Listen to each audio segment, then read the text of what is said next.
बिस्मिल्लाहिर्रहमानिर्रहीम अस्सलाम वालेकुम नाज़रीन, आप यूट्यूब और फेसबुक चैनल देख रहे हैं। मैं राना उज़ैर हूँ।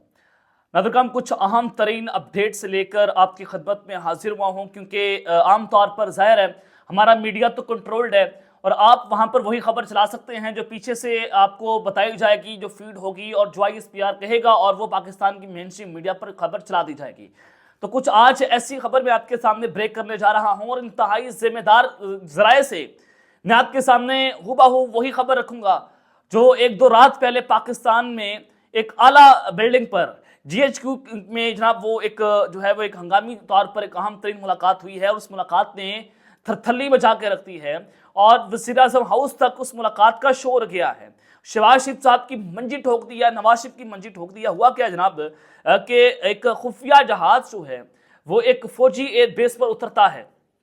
वो खुफिया जहाज किसका था? कौन GHQ में army chief general Asim Munir से खुफिया तौर पर मुलाकात करने गया और आला हुकाम की दौड़ें लगती हैं, अस्करी हुकाम की दौड़ें लगती हैं। फौरी तौर पर एयरबेस जो चकराला एयरबेस है वहां पर रेड अलर्ट जारी हो जाता है, वहां पर वो जहाज उतरता है। तो वो खुफिया जहाज किसका था? ये एक अहम तरीन सवाल है। ये मुलाकात किसने की और खुफिया तौर पर क्यों हुई? और आधी रात को जो है वो जहाज आता है।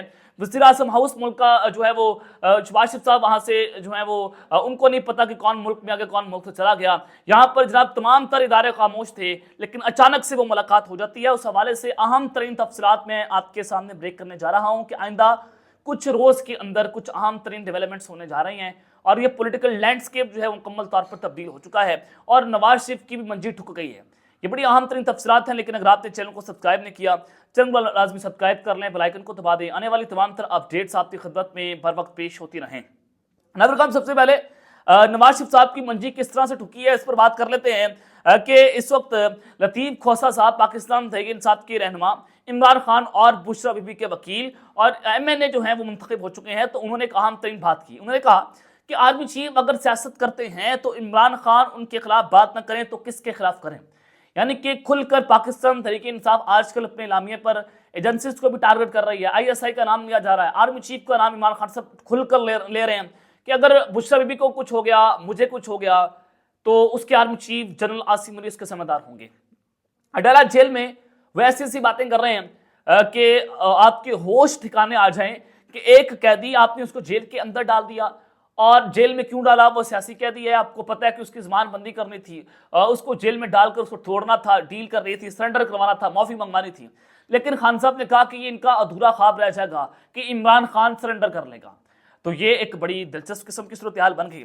तो लतीफ़ खोसा साहब कह रहे हैं कि अगर मुल्क के आर्मी चीफ सियासत कर रहे हैं तो इमरान खान उनके खिलाफ बात करेंगे, इमरान खान उनको जवाब देंगे, क्यों ना जवाब दें, इमरान खान का राइट बनता है। तो खैर पाकिस्तान तहरीक इंसाफ का खुल्लम खुल्ला उस पर रद्द-ए-अमल इस वक्त सामने आ रहा है। तो अचानक से ही सब कुछ क्या होना शुरू हो गया है कि पाकिस्तान तहरीक इंसाफ आग से खेल रही है, पीछे नहीं हट रही। इमरान खान साहब बल्कि 2 कदम आगे जा चुके हैं। मैंने आपको पहले भी बताया कि इस्टेब्लिशमेंट 2 कदम पीछे हटी है। चीफ जस्टिस कादी फाइज साहब ने रिवर्स गियर लगाया। वो जो जा रहे थे ना मोटरवे पर 250 की स्पीड से कि उनके बाप का मुल्क उन्होंने बनाया हुआ था कि मेरे बाप ने मुझे विरासत के अंदर ये मुल्क दे दिया, तो मैं पाकिस्तान तहरीक साहब को यहाँ से यूं कर दूंगा, उसको बल्ले का निशान वापस ले लूंगा, इमरान खान को यूं कर दूंगा, फलाना कर दूंगा। अब आर्टिकल 6 लगाने की तैयारियां हो रही हैं खान पर, जिसको धमकी दे दी गई है कि वफाकी का बिना जायजा ले रही है कि जो एक रात जो है वो कासिम सूरी साहब ने रूलिंग दी थी और तो कासिम सूरी सदर पाकिस्तान साबिक वज़ीर आज़म इमरान खान साहब पर आर्टिकल 6 लगाया जाएगा और इस आर्टिकल 6 की संगीन सजा जो है वो सजाए मौत या उम्र कैद है। तो खान साहब को इस पर भी डराया जा रहा है कि आपको फांसी दे देंगे, भुट्टो की तरह जो है वो निशान इबरत बना देंगे। और वही बात जो एजाज सईद जियो न्यूज़ के प्रोग्राम में कही थी कि अगर इमरान खान बात आए तो उनको भुट्टो की तरह जो है वो हम रास्ते से हटा देंगे। यानी कि वो पैगाम बेसिकली इस्टेब्लिशमेंट ने एक सहाफ़ी के जरिए खान को पहुंचा दिया। तो अब वो सहाफ़ी जो है वो उसने बताया ये सारा कुछ, यानी कि वो तो ताकतवरों का प्लान था, सहाफ़ी को कैसे पता चल गया? तो उसको एजाज सईद साहब को अब सुप्रीम कोर्ट बुलाए और पता करे कि एजाज सईद को खबर किसने दी, कौन धमकी दे रहा है। चीफ जस्टिस साहब जो है वो सब कुछ करने की कोशिश नहीं करेंगे, जाहिर है वो डाउट है। तो खैर जनाब अब नवाज शरीफ साहब की मंजी सब ठुकी हुई है और मियाँ नवाज शरीफ साहब के हवाले से सीनियर सहाफ़ी हैं मजहर अब्बास साहब, उन्होंने बड़ा दिलचस्प किस्म का जो है तबसरा किया। उन्होंने कहा कि नवाज शरीफ साहब वज़ीर आज़म बनने के लिए पाकिस्तान आए थे, लेकिन इस बार मुशर्रफ नहीं बल्कि नवाज शरीफ का सियासी मुखालिफ एक मकबूल लीडर था। मियाँ नवाज शरीफ साहब जो हैं वो जैसे डील खड़का के यहाँ से चले गए, फिर डील करके वापस भी आ गए और फिर वो मुल्क के वज़ीर आज़म भी बन गए, वो और वक्त था। उन्होंने कहा कि अब एक सियासी लीडर जो है वो मकबूल तरीन हो गया और इलेक्शन का रिजल्ट नवाज शरीफ को अंदर से तोड़कर चला गया। नवाज शरीफ से बयानिया नहीं बन रहा। सिलेक्टेड कैसे सेक्टर्स के खिलाफ बयानिया बना सकते हैं? मियां नवाज शरीफ साहब पूरी कोशिश कर रहे हैं कि वो एस्टैब्लिशमेंट के खिलाफ बयानिया बनाएं। मियां जवेद लतीफ को उन्होंने मैदान में उतार दिया और फिर 3-4 लोगों को मैदान में उतार कर उन्होंने कहा कि मैं आसिम मुल्क के खिलाफ ये कर दूंगा, मैं आर्मी चीफ को ये कर दूंगा। अब वो एक्सटेंशन की नाम में भी रोड अटकाएंगे कि जब जनरल आसिम मुल्क साहब को एक्सटेंशन दी जाएगी तो नवाज शरीफ साहब उसके खिलाफ खड़े हो जाएंगे, वो वोट कास्ट नहीं करेंगे। तो खैर गन पॉइंट पर कुछ भी हो जाता है, पाकिस्तान है, यहाँ पर जो है वो जंगल का कानून है, जंगल का बादशाह भी एक है, तो गन पॉइंट पर कुछ भी आप करवा सकते हैं। तो मियां नवाज शरीफ साहब की बेसिकली औकात इतनी सी है कि उनको पाकिस्तान बुलाकर जो है वो दिल्ली करवाया गया।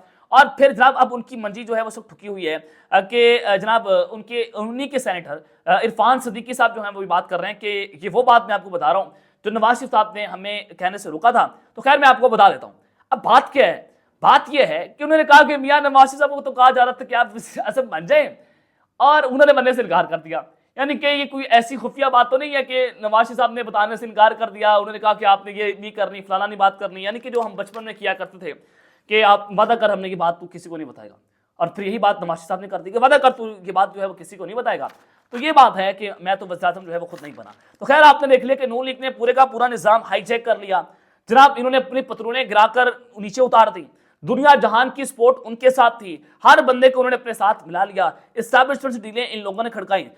आपने देखा कि मुकामी एस्टैब्लिशमेंट, बैरूनी एस्टैब्लिशमेंट, लंदन प्लान, सब कुछ आपने करके देख लिया। सारी गल हो गई तो लेकर लंदन से पाकिस्तान ये शख्स आ गया और सारे केसेस इसके माफ हो गए। लाहौर एयरपोर्ट, इस्लामाबाद एयरपोर्ट पर वज़ीर-ए-आज़म का प्रोटोकॉल इस शख्स को दिया गया।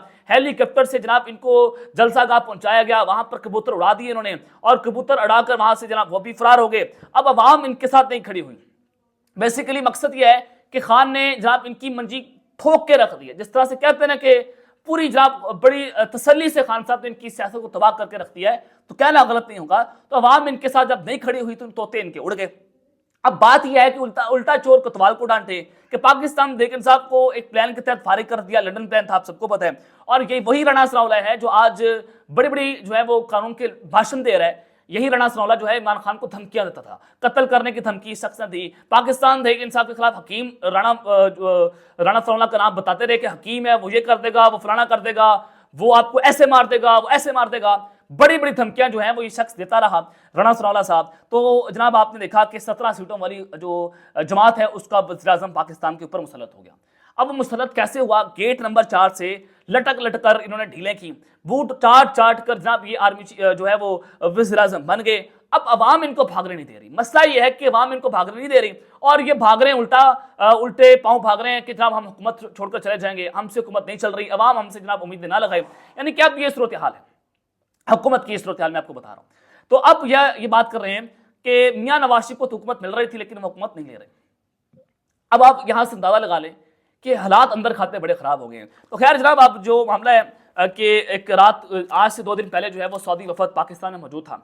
सऊदी वज़ीर ख़ारजा फैसल बिन फरहान पाकिस्तान में थे और उनका जहाज चकलाला एयरपोर्ट से लैंड करने जा रहा था। वो वहां पर बैठ के थे, लैंड करने ही लगा था, वो लैंड कर गया था।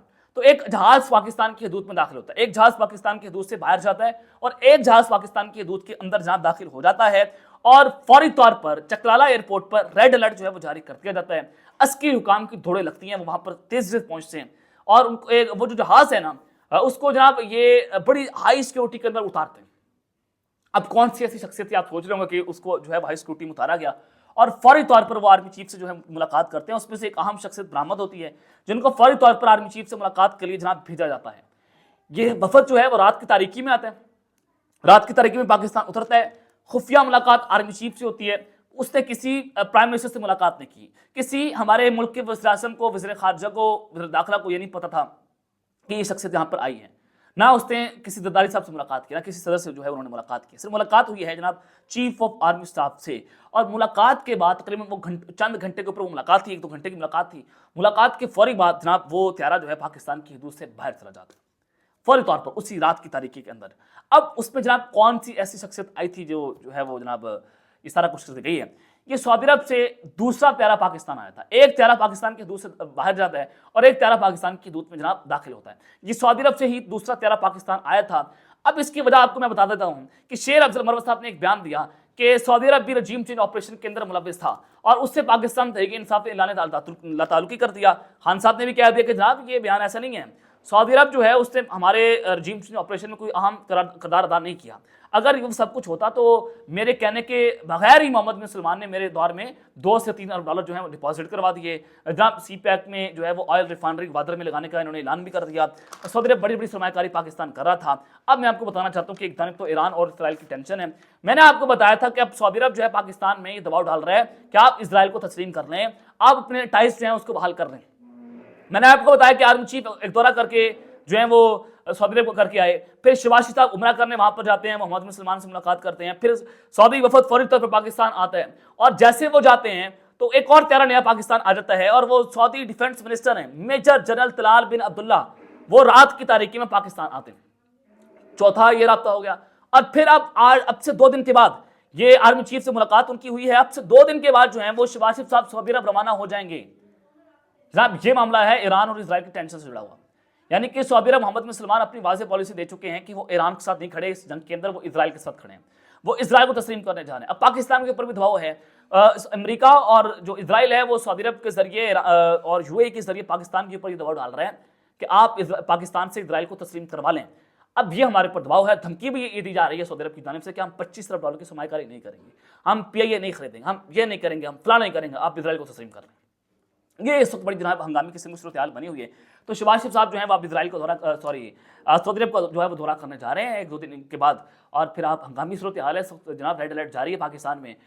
जो खान को गालियां दे रहे थे आज उनको अंदाजा हो चुका है कि खान जो है वो अपने असूलों पर खड़ा हुआ था। तो अब शहबाज शरीफ से ये गंदा काम करवाने की कोशिश हो रही है। ये गंदा काम कौन करवा रहे हैं आप सब जानते हैं कि जंगल का बादशाह एक ही है। तो मोहम्मद बिन सलमान भी अब मई में पाकिस्तान का जनाब दौरा करेंगे अगले महीने में जनाब, बड़ा जो बहुत करीब है, तकरीबन 15-16 दिन रह गए हैं और मोहम्मद बिन सलमान भी पाकिस्तान का जनाब दौरा करेंगे। तो ये जनाब सूरत हाल बनती हुई दिखाई दे रही है। और फिर दूसरी जानिब पाकिस्तान और तुर्किया जो है उनकी अफ्रीकी क़यादत के दरमियान एक अहम तरीन मुलाकात हुई है और उनकी दफाई ताउन को मज़ीद वसअत देने का अज़्म भी किया गया है। दोनों ममालिक ने मुसल्लह अफ़वाज से मौजूदा फौरी ताउन मज़ीद आगे बढ़ाने पर जोर भी दिया है। तो लिहाजा जनाब ये अहम तरीन मुलाकात जो है वो दोनों आर्मी चीफ के दरमियान हुई है, तुर्किया के आर्मी चीफ और army chief general Asim Pakistan के आर्मी चीफ के दरमियान हुई। तो अब तक लेते हैं, अपना ख्याल रखिएगा और इसी अपने लाजमी ख्याल रखना। पाकिस्तान जिंदाबाद।